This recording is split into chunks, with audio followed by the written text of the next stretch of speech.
अंतिम स्थिति ये हुई कि कुंती माता भगवान को लौटा लाई। लौट आए, भगवान इतने भोले हैं। इसीलिए मैंने कहा कि भक्त से बड़ा संसार में कुछ नहीं है। इसलिए हम सबको चाहिए कि हम कुछ बने न बने, पर हम थोड़े भगत जरूर भक्त बने। धन वैभव से भगवान नहीं लौटेंगे, पर भक्ति में बड़ा प्रभाव है। कुंती लौटा के लाई। रात को भगवान ने फिर विश्राम किया। कुंती उत्तरा के महल में गई और उत्तरा को लेके आई और कहा, 7वां महीना चल रहा है, पुत्रवधू को केशव का आशीर्वाद स्पर्श करा लो गर्भ को। अभिमन्यु की पत्नी उत्तरा कुंती की आज्ञा पाकर भगवान श्री कृष्ण के चरणों में प्रणाम करती हैं और भगवान उनके गर्भ का स्पर्श करते हैं। तमस्तम वेदम गर्भो क्रियाणाम, तमस्तम वेदो गर्भम क्रियाणाम, येवेन विष्णु तदमूल व्याप्तम।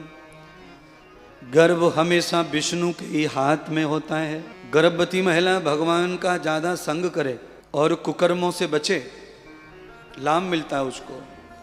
अगर कोई महिला गर्भ धारण करके ब्रह्मचर्य का पालन करके भजन ध्यान भोजन सही सलामत करती है तो 9 महीने तक उसके पेट में दर्द तक नहीं होता। हॉस्पिटल के दर्शन करने की जरूरत नहीं है।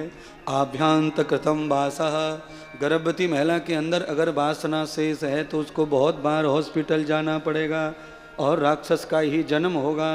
रोटी खिलाने वाला बालक पैदा हो सकता नहीं है। इसलिए भगवान राम ने सीता को गर्भ धारण करते ही ऋषि वाल्मीकि के आश्रम भेज दिया। गुरु की कृपा के नीचे गर्भ पलेगा तो फिर वो भारत में ही नहीं देश और विदेशों में भी हिंदू सनातन संस्कृति का परचम फैलाएगा। इसीलिए ध्यान करना, मलेशिया, बर्मा, सिंगापुर ये सब लवकुश की राजधानी है। ये सब बताने की बात इंद्रदेव के पास ये ठेको है सब चीजन को।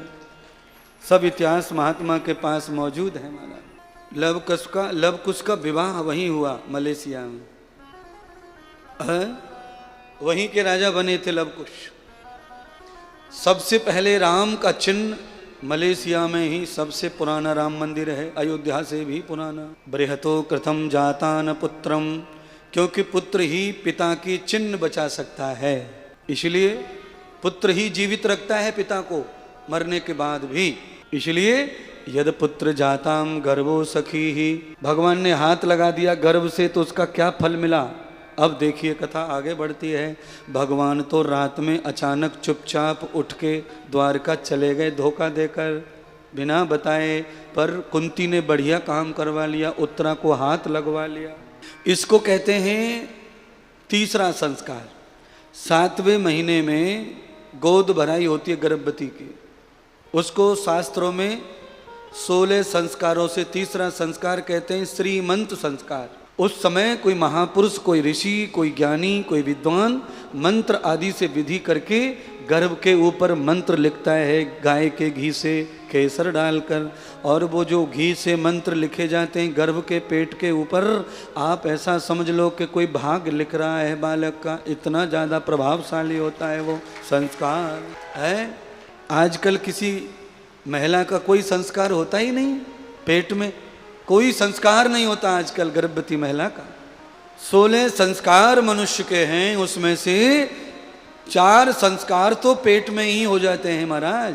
गर्भाधान पहला संस्कार है। कभी भी बच्चे को गुपचुप पैदा मत करो, ढोल बजा के पैदा करो, सबको बता के नियोजन करो, पूरा परिवार बैठो, बुजुर्गों की आज्ञा लो, प्रणाम करो और हमारे जैसे थोड़े ज्ञानी भ्यानियों को भी बुलाओ, उनसे भी सलाह लो, पंडित जियों को बुला के मुहूर्त पूछो, फिर बालक का जन्म होना चाहिए। यम ब्रह्म कृतम भूयंतरूपस्य जाताम। है सेठ जी, काफ़ी उम्र लग रही है, अनुभव काफ़ी होंगे फिर।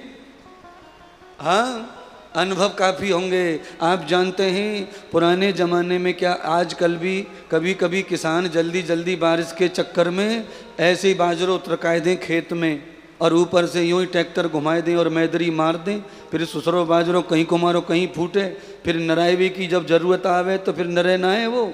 खुरपी ना चले, उटक पुटक होवे। खुरकी चलाओ तो बाजरो पहले कटे और घास बाद में कटे महाराज। इसीलिए बीज को हमेशा पंक्ति से ही खेत में बोना चाहिए।